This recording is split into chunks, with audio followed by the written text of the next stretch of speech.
बहनों और भाइयों, एक तरफ विकास और विकसित भारत की संकल्पना के साथ मोदी जी इस 2024 के लोकसभा चुनाव में आपके सामने हैं, और दूसरी ओर सपा, कांग्रेस का इंडी गठबंधन और बहुजन समाजवादी पार्टी अपने अपने कुनबे के साथ फिर से इस चुनाव में आ गई है। चुनाव के पहले लोग दिखाई नहीं देते, चुनाव के दौरान आकर के तमाम प्रकार के राग अलापते हुए दिखाई देते हैं। मैं पूछना चाहता हूं बहनों और भाइयों, आप लोगों से मैं पूछना चाहता हूं आपसे, एक बार समाजवादी पार्टी से पूछिए कि समाजवादी पार्टी एक तो बात कहे कि जब अयोध्या में प्रभु श्री राम लला की 500 वर्षों के बाद प्राण प्रतिष्ठा की बात आई तो कांग्रेस और समाजवादी पार्टी के लोगों ने कार्यक्रम का बहिष्कार क्यों किया? क्या अयोध्या में रामलला का भव्य मंदिर नहीं बनना चाहिए था क्या? आप राम मंदिर के पक्ष में हैं या विरोध में? आप पक्ष में है ना? राम मंदिर बनना चाहिए ना? समाजवादी पार्टी ने या कांग्रेस ने विरोध किया। कल कांग्रेस के लोगों ने कर्नाटक के अंदर क्या किया? कर्नाटक में कांग्रेस की सरकार है, उन्होंने कहा ओबीसी के आरक्षण में उन्होंने 32% आरक्षण बहनों और भाइयों मुस्लिम लोगों को दे दिया। यानी कांग्रेस ओबीसी के पिछड़ी जाति के लोगों के आरक्षण को डकैती डालने का काम कर रही है, उसको बांटने का काम कर रही है। और ऐसा नहीं कि पहली बार हो रहा है। याद करिए, जब कांग्रेस नेतृत्व की यूपीए सरकार थी और सपा और बसपा दोनों कांग्रेस नेतृत्व की यूपीए सरकार का समर्थन कर रही थी, उस समय क्या आलम था? उस समय उन्होंने एक जस्टिस रंगनाथ मिश्रा कमेटी गठित की थी। उस कमेटी ने संस्तुति की थी कि मुसलमानों को भी पिछड़ी जाति में और अनुसूचित जाति में शामिल करके आरक्षण का लाभ जो पिछड़ी जाति के लोगों को मिल रहा है उनमें से कुछ को कटौती करके मुसलमानों को दे देना चाहिए, कुछ को अनुसूचित जाति को दे देना चाहिए। ये तो कांग्रेस नेतृत्व की मंशा थी।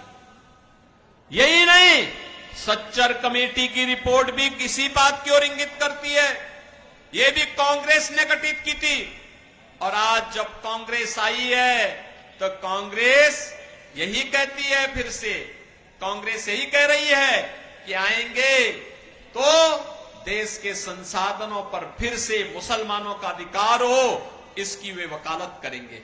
बहनों और भाइयों, यहां का हिंदू कहां जाएगा? यहां की अनुसूचित जाति, जनजाति के लोग, पिछड़ी जाति के लोग कहां जाएंगे? बाबा साहब भीमराव अंबेडकर के संविधान को ये लोग अपमानित करना चाहते हैं। ये कांग्रेस और समाजवादी पार्टी के लोग देश की कीमत पर राजनीति करना चाहते हैं। और इसीलिए आपसे मैं कहने के लिए आया हूं, ये चुनाव केवल सामान्य चुनाव नहीं है बहनों और भाइयों, देश के भाग्य को बनाने वाला चुनाव है। आपने मोदी जी को 2014 में वोट दे करके देश की सत्ता सौंपी तो मोदी जी ने देश की तस्वीर और तकदीर को बदलने का काम किया। कांग्रेस के हाथों में सत्ता थी, देश के अंदर आतंकी वारदात होती थी। और मैं पूछना चाहता हूं फिर समाजवादी पार्टी की नेत्री से, वे जवाब दें इन माफियाओं के द्वारा गाजीपुर में भारतीय जनता पार्टी के विधायक कृष्णानंद राय समेत 6 लोगों की हत्या एक साथ की गई थी। एक साथ की गई थी। श्रीमती अलका राय भी तो हमारी विधायक थी। क्या उसके मंगलसूत्र की भी कभी चिंता हुई इन समाजवादी पार्टी के लोगों को?